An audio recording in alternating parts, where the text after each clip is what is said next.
হাতে কোনো রকম সময় না থাকলে চটজলদি ডিম পরোটা বানাতে চাইলে রেসিপিটা বানাতে পারেন।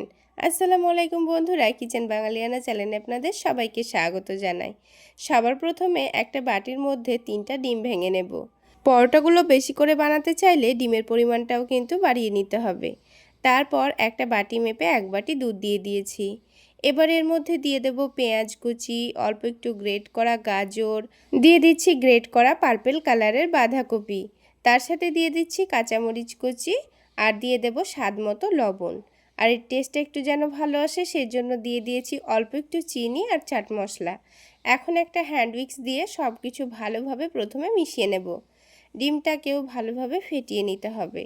এবার যখন সব কিছু ভালোভাবে মিশিয়ে নেওয়া হয়ে গেছে, যে বাটি মেপে আমি দুধ নিয়েছিলাম সেই বাটি মেপে 1 বাটি আটা দিয়ে দিয়েছি।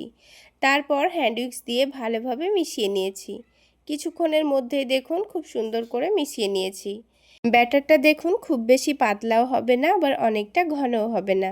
তো আমাদের ব্যাটার কিন্তু তৈরি করা হয়ে গেছে। এখন এবার আমি পরোটাগুলো তৈরি করে দেখিয়ে দিচ্ছি। তো তার জন্য প্যানের মধ্যে খুবই সামান্য পরিমাণ সয়াবিন তেল দিয়ে দিচ্ছি। আপনারা চাইলে তেলের পরিবর্তে ঘিও ব্যবহার করতে পারেন। এবার প্যানটা যখন হালকা গরম হয়ে যাবে তখন 2 চামচ ব্যাটার দিয়ে দেব। তারপর এটাকে রুটির মতো করে শেপ দিয়ে দিতে হবে। এবার যখন খুব সুন্দরভাবে উপরের দিকটা শুকিয়ে আসবে তখন এটাকে উল্টে দেব। তো দেখুন নিচের দিকে কিন্তু খুব সুন্দর কালার চলে এসছে, অপর দিকটাও ঠিক একইভাবে আমি ভেজে নেব। উল্টে পাল্টে খুব সুন্দর করে ভেজে নিলেই কিন্তু আমাদের খুব অল্প সময়ের মধ্যে ডিম পরোটা তৈরি হয়ে গেল। তো বন্ধুরা, আজকের রেসিপি ভালো লেগে থাকলে চ্যানেলটি সাবস্ক্রাইব করে আমার পাশেই থাকবেন। তো আপনাদের বোঝার সুবিধার জন্য আমি আপনাদের আরও একটি পরোটা বানিয়ে দেখিয়ে দিচ্ছি। এইভাবে ডিম পরোটাগুলো বানালে যেমন সময়ও কম লাগে, তেমন বাচ্চাদের স্কুল টিফিনও বানিয়ে দিতে পারেন। যেমন হেলদি হয় তেমনই টেস্টি।